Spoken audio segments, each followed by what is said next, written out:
les louanges sont à Allah, qui dit dans son message glorieux et éternel, au chapitre 2, Surat al-Baqarah, versets 155 à 157, ce que l'on peut traduire en français comme suit. Nous vous soumettrons très certainement à quelques épreuves en vous exposant de temps à autre à la peur et à la faim, en vous faisant endurer quelques pertes dans vos biens, dans vos personnes et dans vos récoltes. Wabashiri sabirin, et fait l'heureuse annonce aux endurants. Ceux qui, lorsqu'ils sont frappés d'un malheur, disent Inna lillahi wa inna ilayhi raji'un. Certes, nous sommes à Allah et à lui nous retournerons. C'est sur cela qu'Allah étendra sa bénédiction et sa miséricorde, et ce sont ceux-là qui sont dans le droit chemin. Surat al-Baqarah, versets 155 à 157.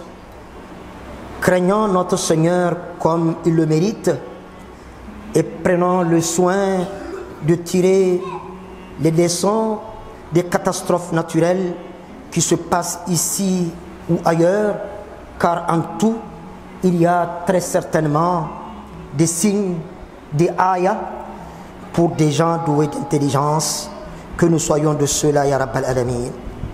Un peu partout à travers le monde, chez nous-mêmes ici au Niger, même si par la grâce d'Allah, en tout cas jusqu'à ce moment, la capitale a été plus ou moins épargnée selon le calendrier d'Allah et son plan.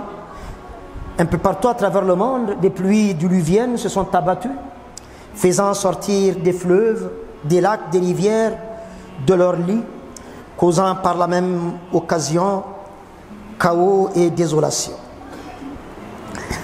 Des habitations, des écoles, des mosquées se sont effondrées, des digues, des ponts et des barrages ont cédé, des animaux ont été emportés, des biens meubles et immeubles ont été détruits, les prochaines récoltes ont été emportées, celles qui sont dans les greniers ont également été emportées ou endommagées, des personnes ont perdu la vie, d'autres se sont retrouvées blessées et beaucoup sont restés sans abri.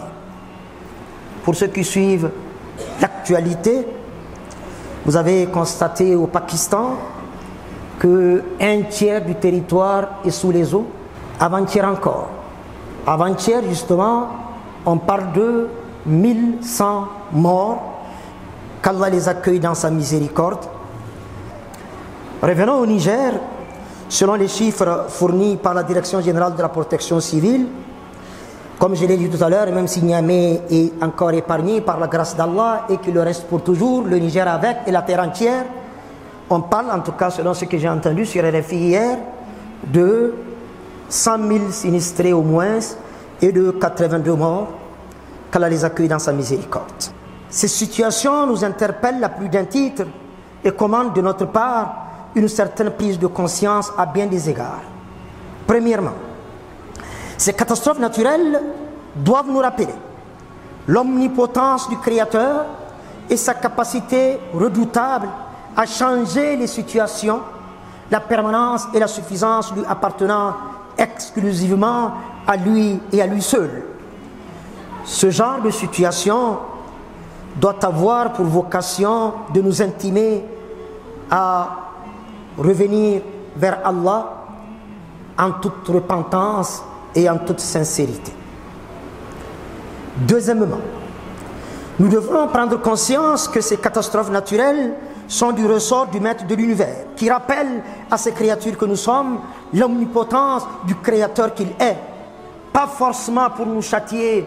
Allah est miséricordieux, le plus miséricordieux d'entre les miséricordieux. Il est la fontaine de toutes les miséricordes. Il est Arhamur Rahimin. Pas forcément pour nous châtier, mais pour très certainement nous permettre de garder vive dans nos mémoires notre faiblesse et notre entière dépendance de lui le Très-Haut.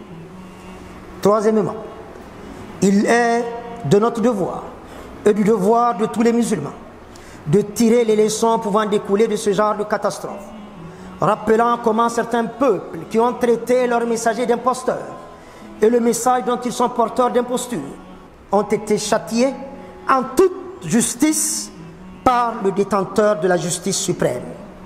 Ces catastrophes peuvent bel et bien naître toute proportion gardée. Un rappel du déluge de Noé, que la paix soit sur lui. Un rappel de ce vent terrifiant et stérile qui a emporté le peuple des Had. Allah ne dit-il pas dans sa glorieuse révélation, dans Surat Yusuf, verset 111, le Coran qui est le livre des rappels par excellence, Allah ne dit-il pas لَقَدْ قَانَ فِي قَصَصِهِمْ إِبْرَةٌ لِأُولِي الْأَلْبَابِ.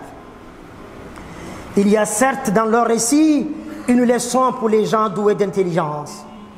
Les histoires ne valent que par les leçons qu'on en tire. Serviteurs du très miséricordieux, chers frères sur l'islam, il serait bon cependant de rappeler qu'Allah subhanahu wa ta'ala a fait l'heureuse annonce à la umma de Muhammad sallallahu alayhi wa sallam, l'heureuse annonce suivante en ces termes: وَمَا كَانَ اللَّهُ لِيُعَذِّبَهُمْ وَأَنْتَ فِيهِمْ وَمَا كَانَ اللَّهُ مُعَذِّبَهُمْ وَهُمْ يَسْتَغْفِرُونَ. Allah dit qu'il n'est pas tel qu'il les châtie, alors que toi Muhammad tu es vivant parmi eux, et Allah n'est point tel qu'il les châtie alors qu'il demande pardon au chapitre 8, Suratul Anfal, verset 33. Remontons ensemble le temps pour rappeler les circonstances de la révélation de ce verset. Quand les idolâtres de la Mecque sont venus trouver le messager d'Allah sallallahu alayhi wa sallam pour lui demander à son Seigneur de faire descendre sur eux une pluie de pierres ou un supplice douloureux comme preuve de la véracité et de l'origine divine du Coran. Inna lillahi wa inna ilayhi raji'un. La réponse viendra du 7e ciel et le messager d'Allah sallallahu alayhi wa sallam qui était inquiet va sourire sallallahu alayhi wa sallam et dire à sa communauté qu'elle peut se réjouir car Allah vient de faire descendre sur elle 2 formes de sécurité. De mon vivant, a-t-il dit, sallallahu alayhi wa sallam, Allah a promis, et sa promesse est vérité, qu'il ne va pas vous punir, et après ma mort, je laisse al-istighfar, ou la demande du pardon parmi vous, jusqu'au jour de la résurrection. Gardons notre langue humide et nos cœurs vivants, par la demande du pardon, par le zikr d'Allah, par la mention du Très-Haut, ici, partout et en toutes circonstances.